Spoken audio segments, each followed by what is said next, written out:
Hello friend, मैं सुमा टेंडवाल आप सभी का स्वागत करता हूं आपके अपने YouTube channel nursing guide classes के अंदर। तो फ्रेंड, एक बार फिर मैं आप लोगों के लिए जितने भी अपकमिंग एग्जाम हैं उनके रिगार्डिंग कुछ इंपॉर्टेंट एमसीक्यू लेके आया हूँ। आज की क्लास जो अपनी रहने वाली है वो रहने वाली है बेसिक ह्यूमन एनाटॉमी के क्वेश्चन से। और सिस्टम कौन सा रहने वाला, तो सिस्टम रहने वाला आपका कार्डियोवैस्कुलर सिस्टम, यानी आपका CVS है वो रहने वाला है। ठीक है। और आज के जो आपके एमसीक्यू रहेंगे वो बेस्ड ऑन CHO एग्ज़ाम रहेंगे कि CHO का जो सिलेबस है उसके अंदर कौन कौन से क्वेश्चन है, किस टाइप के क्वेश्चन बन सकते हैं, उन्हीं के ऊपर अपनी आज की क्लास रहेगी। तो पहला क्वेश्चन आप लोगों के सामने, उस क्वेश्चन को रीड करिए, इसका आंसर देख क्या बोल रहा है। The transportation system of body is, कि बॉडी का ट्रांसपोर्टेशन सिस्टम कौन सा है। एंडोक्राइन सिस्टम है, एंटिकोमेट्री सिस्टम है, कार्डियोवैस्कुलर सिस्टम है, या फिर यूरिनरी सिस्टम है। तो अपना राइट आंसर कमेंट करें फ्रेंड कि भाई बॉडी का जो ट्रांसपोर्टेशन सिस्टम है, यानी ट्रांसपोर्ट यानी किसी चीज़ को ट्रांसपोर्ट करना, इधर से उधर भेजना, तो ये काम कौन सा सिस्टम करता है।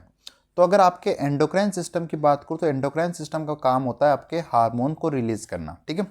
एंटिकोमेट्री के अंदर अपन अगर बात करें तो आपकी स्किन है, स्किन आती है। और कार्डियोवैस्कुलर सिस्टम की बात करें तो ये आपकी बॉडी के अंदर ब्लड सप्लाई का काम करता है, यानी ब्लड को ट्रांसपोर्ट करने का काम करता है आपके बॉडी ऑर्गन तक। यूरिनरी सिस्टम की बात करें या रीनल सिस्टम की बात करें तो ये एक्सक्रीटरी सिस्टम के नाम से जाना जाता है, क्योंकि ये आपकी बॉडी से वेस्ट प्रोडक्ट जो होते हैं उनको बाहर करने का काम करता है। तो अगर ट्रांसपोर्टेशन सिस्टम की अगर बात करूँ तो ट्रांसपोर्टेशन है वो आप कार्डियोवैस्कुलर सिस्टम को बोलेंगे। इस कारण से आपका राइट आंसर क्या रह जाएगा, राइट आंसर रह जाएगा कार्डियोवैस्कुलर सिस्टम। ठीक है। तो आप लोगों को समझ में आ गया होगा। आगे चलते हैं। नेक्स्ट क्वेश्चन आप लोगों के सामने, नेक्स्ट क्वेश्चन क्या बोल रहा है। Apical pulse is assessed by placing the diaphragm of stethoscope at the area of, कि जो एपिकल पल्स है, आपकी जो एपिकल पल्स है वो आप असेस करोगे किसकी सहायता से, डायफ्राम की, सॉरी आपके स्टेटोस्कोप की सहायता से। और स्टेटोस्कोप का जो डायफ्राम वाला एरिया है वो आप कहाँ पर प्लेस करोगे, एरोटिक एरिया पे प्लेस करोगे, पल्मोनरी एरिया के ऊपर प्लेस करोगे, मिट्रल एरिया के ऊपर प्लेस करोगे, या फिर ट्राइकस्पिड एरिया के ऊपर प्लेस करोगे। तो फ्रेंड, जो आपकी एपिकल पल्स है वो जो आपकी आती है वो आती है आपके मिट्रल एरिया के ऊपर। तो आपका राइट आंसर क्या रह जाएगा, वो रह जाएगा आपका मिट्रल एरिया। ठीक है। अब मिट्रल एरिया कौन सा होता है, तो मिट्रल एरिया की अगर अपन बात करें, मिट्रल एरिया की अगर मैं बात करूं तो आपको रफली अगर मैं एक डायग्राम बनाऊं, जैसे आपका हार्ट हो गया, मैंने रफली बनाया है। तो हार्ट में मान लीजिए ये तो आपका हो गया राइट एट्रियम, ये हो गया लेफ्ट एट्रियम, ये हो गया आपका राइट वेंट्रिकल, और ये हो गया आपका लेफ्ट वेंट्रिकल। ठीक है। ये एक हो गया आपका राइट एट्रियम, एक हो गया आपका लेफ्ट एट्रियम, एक हो गया आपका राइट वेंट्रिकल, और एक हो गया आपका लेफ्ट वेंट्रिकल। क्या हो गया आपका, एक लेफ्ट वेंट्रिकल। ठीक है, राइट वेंट्रिकल। ठीक है। तो ये वाला जो एरिया होता है इस एरिया को बोलते हैं अपन, ये यहाँ पर वाल्स प्रेजेंट होते हैं। तो ये जो वाल्स होते हैं, ये जो वाल्स होते हैं, इन वाल्स को अपन अगर एक साथ में इन वाल्स का नाम दूं तो इन वाल्स को बोलेंगे अपन एट्रियो वेंट्रिकुलर वाल। ठीक है। और अगर राइट एट्रियम और राइट वेंट्रिकल के बीच में जो वाल है उसको बोलते हैं आप ट्राइकस्पिड, ट्राइकस्पिड वाल। क्या बोलते हैं, ट्राइकस्पिड वाल के नाम से जाना जाता है। ठीक है। और जो लेफ्ट एट्रियम और लेफ्ट वेंट्रिकल के बीच में वाल है इसको बोला जाता है मिट्रल वाल या फिर बाइकस्पिड वाल। ठीक है। तो वाल्स के बारे में भी आपको समझ में आ गया होगा। आगे चलते हैं।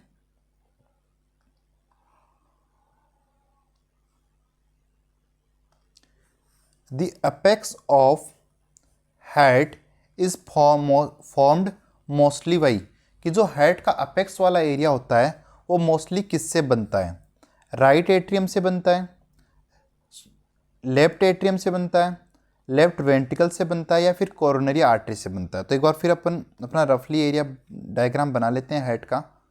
ठीक है। तो आपको एक चीज़ का ध्यान रखना है कि हेड में जो अपेक्स होता है, जो बेस होता है वो ऊपर वाला एरिया होता है, और नीचे वाले एरिया को क्या बोला जाता है, नीचे वाले एरिया को बोला जाता है अपेक्स। ठीक है। अपेक्स वाला एरिया है वो मोस्टली आपके लेफ्ट वेंट्रिकल से मिलकर बना होता है, लेफ्ट वेंट्रिकल से मिलकर बना हुआ होता है। ठीक है। तो आपसे पूछा गया है कि जो अपेक्स वाला एरिया वो किससे बना होता है, तो आप बोलोगे सर वो बना होता है लेफ्ट वेंट्रिकल से। और एक बात और फ्रेंड कि जो लेफ्ट वेंट्रिकल होता है वहाँ पर जो आपकी मायोमेट्रियम होती है वो थिक होती है, मोटी होती है। क्या होती है? मोटी होती है यहाँ पर, क्योंकि यहाँ पर क्या होता है आपका सबसे ज़्यादा वर्कलोड होता है, वर्कलोड है वो सबसे ज़्यादा होता है। इस चीज़ का आपको ध्यान रखना है। तो आपका अपेक्स वाला एरिया किससे बनेगा, तो वो आपका बनता है लेफ्ट वेंट्रिकल से। तो राइट आंसर सी है, वो आपका यहाँ पर हो जाएगा। नेक्स्ट क्वेश्चन के ऊपर चलते हैं, आगे चलते हैं।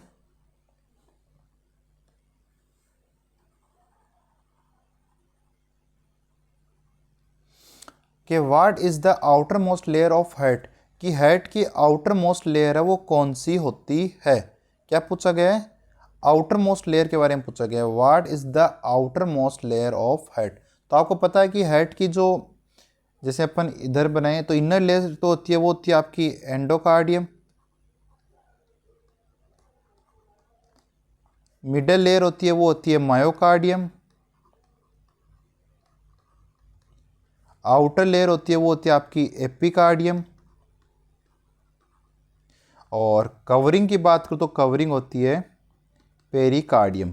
तो आउटर लेयर पूछी गई तो आउटर लेयर कौन सी रहेगी? आउटर लेयर रहेगी आपकी एपिकार्डियम। तो एपिकार्डियम कहाँ है? ऑप्शन बी के अंदर। तो ऑप्शन बी है वो आपका यहाँ पर राइट होने वाला है। ठीक है, आगे चलें।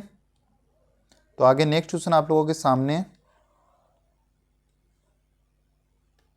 विच portion of head is receive deoxygenated blood, कि हेड का कौन सा पोर्शन है वो डीऑक्सीजनेटेड ब्लड कैरी करता है। तो देखिए बात करते हैं अपन।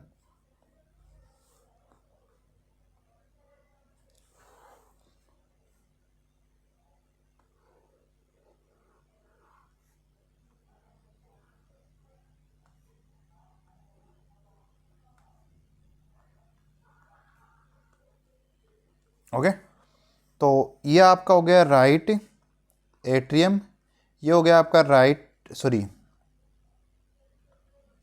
लेफ्ट एट्रियम, ये हो गया आपका राइट वेंट्रिकल, और ये हो गया आपका लेफ्ट वेंट्रिकल। इधर से आपकी निकलती है एरोटा, जो आपकी पूरी बॉडी को क्या करती है? ब्लड सप्लाई करती है, बॉडी को ब्लड सप्लाई करती है।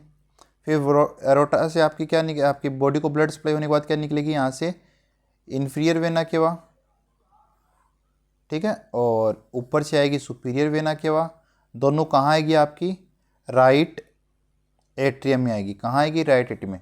कौन सा ब्लड लेके आएगी? डीऑक्सीजनेटेड यानी CO2 मिक्स ब्लड लेके आएगी। तो डीऑक्सीजनेटेड ब्लड कौन रिसीव कर रहा है आपका बॉडी से? वो आपका राइट एट्रियम कर रहा है। तो राइट एट्रियम यहाँ पर आपका क्या हो जाएगा?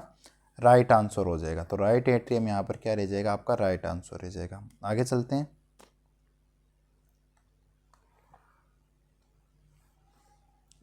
आगे नेक्स्ट क्वेश्चन क्या बोल रहा है?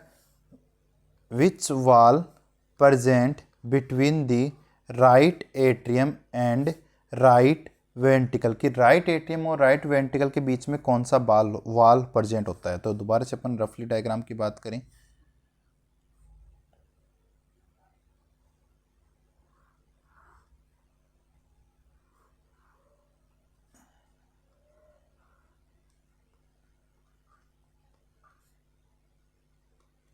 क्या पूछ रहा है? राइट एट्रियम और राइट वेंट्रिकल, राइट वेंट्रिकल, ये है लेफ्ट एट्रियम और ये लेफ्ट वेंट्रिकल। तो इन दोनों वाल को अगर एक साथ मैं नाम दूँ तो एक साथ नाम दूंगा मैं एट्रियो वेंट्रिकुलर वाल। ठीक है, और अगर राइट एट्रियम और राइट वेंट्रिकल की बात करें तो इनके बीच में जो वाल होता है उसको नाम देते हैं ट्राइकस्पिड वाल, ट्राइकस्पिड वाल। और लेफ्ट एट्रियम और लेफ्ट वेंट्रिकल के बीच में जो वाल होता है उसको नाम देते हैं मिट्रल वाल, मिट्रल वाल या फिर बाइकस्पिड वाल। तो आपसे राइट एट्रियम और राइट वेंट्रिकल पूछा गया, इसलिए राइट आंसर क्या रहेगा आपका? ट्राइकस्पिड वाल। तो यहाँ पर आपका राइट आंसर रह जाएगा, वो रह जाएगा ट्राइकस्पिड वाल। ठीक है, और यहाँ से निकलती है आपकी pulmonary,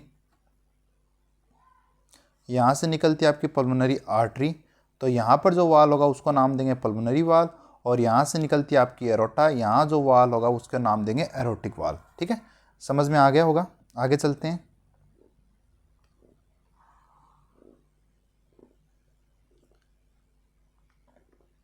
the second heart sound, क्या पूछ रहा है, the second heart sound is due to. देखिए सेकेंड हेड साउंड यानी S1 साउंड और S2 यानी सेकेंड हेड साउंड।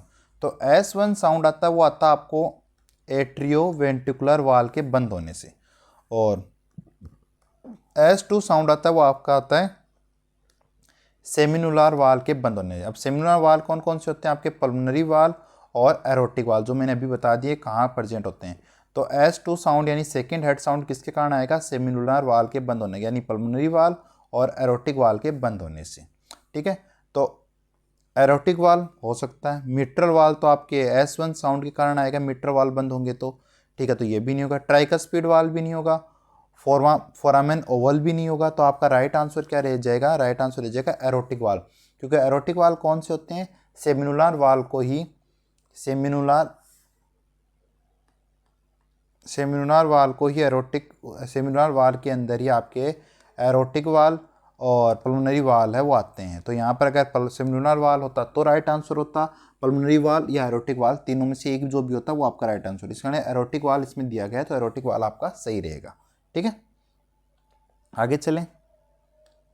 क्या बोला है, अरेंज इन करेक्ट सीक्वेंस, कि आपको इनको करेक्ट सीक्वेंस के अंदर अरेंज करना है। ठीक है, क्या बोला है, right ventricle, pulmonary vein, left ventricle, right atrium, left atrium और पल्मोनरी आर्टरी। तो ये आपको बता रहा है ब्लड का फ्लो।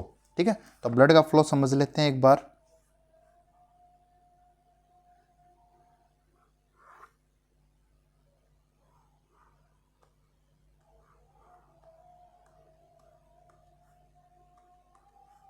ये आपका हो गया right atrium, left atrium, right ventricle, left ventricle. ठीक है, तो स्टार्टिंग करते हैं कहाँ से, बॉडी से जो ब्लड आ रहा है उससे, डीऑक्सीजनेट ब्लड। तो deoxygenate blood superior vena cava और इन्फीरियर वेना केवा के द्वारा किस में आ रहा है, आपके राइट एट्रियम आ रहा है। तो पहला नाम क्या आ जाएगा आपका, राइट एट्रियम। ठीक है, फिर किस में आ रहा है, राइट वेंट्रिकल में। तो दूसरा नाम क्या आएगा आपका, राइट वेंट्रिकल। फिर कहाँ जा रहा है, यहाँ से पल्मोनरी, क्या है ये, पल्मोनरी आर्टरी। पल्मोनरी आर्टरी के द्वारा किस में जा रहा है, लंग्स में। तो यहाँ आ जाएगा आपका पल्मोनरी आर्टरी। फिर कहाँ चला गया, वहाँ चला गया लंग्स में। फिर लंग्स से निकल रही है आपकी पल्मोनरी वेन, जो कहाँ आ रही है, लेफ्ट एट्रियम में आ रही है। तो यहाँ पर क्या नाम आएगा आपका, लेफ्ट एट्रियम। लेफ्ट एट्रियम से ब्लड किस में आ रहा है, लेफ्ट वेंट्रिकल में। तो यहाँ पर आएगा लेफ्ट वेंट्रिकल, यही नाम है। तो पहला option right atrium, right atrium कहाँ है, ये रहा। तो एक नंबर पे आपका आएगा राइट एट्रियम यानी डी। ठीक है, डी के बाद में राइट वेंट्रिकल। तो राइट वेंट्रिकल कहाँ है आपका, राइट वेंट्रिकल देखिए ये रहा, ए। तो डी ए। फिर आएगी पल्मोनरी आर्टरी, पल्मोनरी आर्टरी आपकी एफ में। तो एफ। फिर आएगा आपका राइट वेंट्रिकल आ गया, पल्मोनरी आर्टरी। फिर लेफ्ट एट्रियम, लेफ्ट एट्रियम कहाँ है, ये रहा। तो यहाँ आएगा सी। सी के बाद में लेफ्ट एट्रियम के बाद में क्या है, लेफ्ट वेंट्रिकल। तो लेफ्ट वेंट्रिकल कहाँ है, लेफ्ट वेंट्रिकल ये रहा, सी तो आ गया ना, सॉरी लेफ्ट एट्रियम कहाँ रह गया रे, F. Pulmonary artery, pulmonary artery की फिर लेफ्ट एट्रियम, लेफ्ट एट्रियम कहाँ है, लेफ्ट एट्रियम ये रहा। तो यहाँ आएगा आपका ई। ठीक है, ई के बाद में लेफ्ट एट्रियम, लेफ्ट वेंट्रिकल, यानी यहाँ आएगा आपका सी। तो ये आपका सीक्वेंस रहने वाला है, इसका करेक्ट सीक्वेंस। ठीक है, तो आई होप आपको समझ में आ गया होगा। तो आज के लिए इतना ही। आई होप आपको आज की क्लास अच्छी लगी। क्लास अच्छी लगी तो क्लास को लाइक जरूर करें, चैनल पर नए हो चैनल को सब्सक्राइब जरूर करें। Thank you friend.